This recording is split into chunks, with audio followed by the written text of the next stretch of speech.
Bom dia, boa tarde, boa noite. Estamos aqui em mais um vídeo do grupo Linha Direta. Neste vídeo daremos um pequeno resumo sobre o surgimento da diplomática forense, que está diretamente ligado com os conceitos de autenticidade estudados em sala, e fazer uma análise do caso Evandro. Partindo do início, a diplomática forense tem como objetivo estabelecer elementos teóricos e práticos capazes de comprovar e validar a autenticidade de documentos produzidos nos mais diferentes ambientes institucionais. A forma utilizada, validação, é por análise dos caracteres dos documentos, interno e externo. Essa análise do documento é feita de maneira crítica e profunda. A ciência forense assume um papel importante nessa relação, pois reforça os métodos de comprovação da diplomática, assegurando a cadeia de custódia documental para que seja utilizado como fonte de prova em cenários jurídicos, legais, administrativos, etc.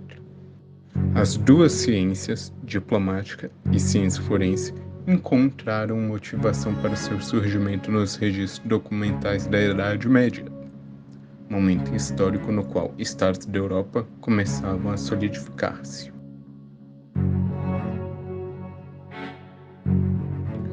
Os diplomas, documentos de caráter oficial e solene, emitidos pelas chancelarias religiosas, funcionavam como um importante instrumento do poder político, ao reconhecer e, por vezes, conceder propriedade de terras aos estados em formação, influenciando e determinando a nova geopolítica europeia da época.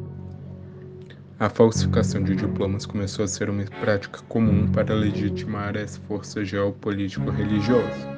Por parte da própria Igreja, foram estabelecidos padrões e metodologias para analisar a autenticidade desses documentos. Uma primeira tentativa de diplomática empírica. No século XVII, o monge beneditino Dom Juan Mablon desenvolveu uma metodologia para analisar a natureza dos documentos. Motivado pela sua suspeita de existência de documentos falsificados em monastérios, e, em 1681, publicou De Re Diplomatica Libris Sex, fundando com isso o caráter científico da diplomática e da paleografia. A importância do campo forense foi determinante para vincular áreas do conhecimento como a ciência diplomática e as ciências forenses, embora seja hoje a diplomática uma ciência aplicada no âmbito da arquivologia e ciência da informação.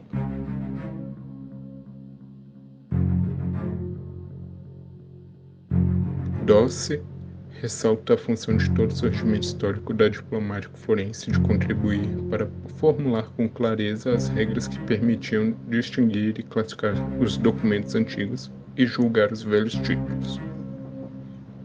Essa metodologia vai além do recorte temporal e documental, ao qual inicialmente se destinava, fazendo com que seja sentido presente e determinado caminhos em outras ciências, como a história.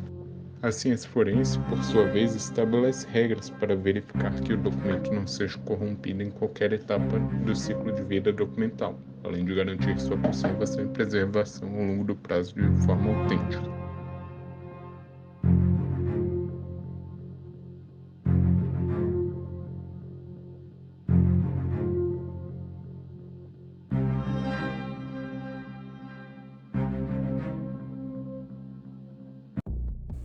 Evandro desapareceu após perceber, durante o trajeto de ir à escola, que havia esquecido o minigame em casa. Como a mãe trabalhava na mesma instituição que o garoto estudava, permitiu que ele voltasse para buscar o brinquedo. Entretanto, ao chegar em casa, Maria Caetano havia percebido que Evandro não havia voltado.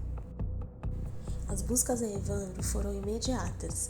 Entretanto, dias após o desaparecimento, o menino foi encontrado numa mata próxima à sua casa por 2 lenhadores.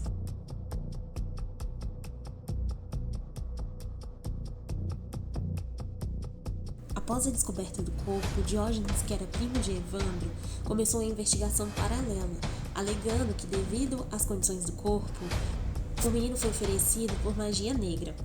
Entregou um dossiê na mão da equipe tática chamada Tigre, que foi enviado pelo governador do Paraná à época. Devido a este dossiê, Diógenes futuramente foi processado por 5 dos acusados. Os acusados foram Celina e Beatriz Abade, primeira-dama e filha do prefeito de Guaratuba, Oswaldo Marceneiro, pai de santo, Vicente de Paula, ajudante de Oswaldo, Davi Soares, artesão da cidade, Francisco Cristofolino, dono do imóvel onde Marceneiro morava, e Ayrton Bardelli, funcionário de uma serralheria que a família Abade possuía. O caso foi marcado pelo sensacionalismo da mídia e intolerância religiosa com os envolvidos. Foi nomeado como as bruxas de Guaratuba, já que Diógenes, anteriormente citado, acusou Celina e Beatriz de realizarem, entre aspas, rituais para o sucesso do prefeito. Em 2020, o professor universitário e jornalista independente Ivan Mizanzuki lança a 4ª temporada do seu podcast intitulado Projeto Humanos, com o tema do caso Evandro. Posteriormente, viraria uma série streamada pela Globoplay e em 2022 seria indicada ao Emmy. Graças à repercussão e investigação de Ivan, mais de 30 anos depois, foram achadas fitas que revelavam os acusados do crime sendo coagidos e torturados para confessarem. Beatriz Abade chegou a ser ameaçada caso não colaborasse, eles não se responsabilizariam pelo que aconteceria à primeira-dama.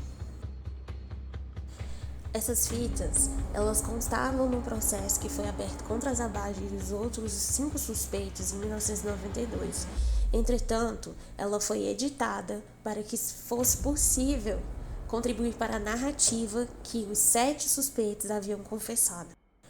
Em 2023, o Tribunal Regional do Paraná decidiu aceitar como provas partes dessas fitas que foram encontradas por Ivan Mizanzuki, assim alterando a sentença que foi decidida anteriormente depois de 5 processos. O governador do Paraná, em 2022, pediu desculpas a Beatriz Abade, que alegava ter sido violentada pelos policiais em suas investidas de confissão.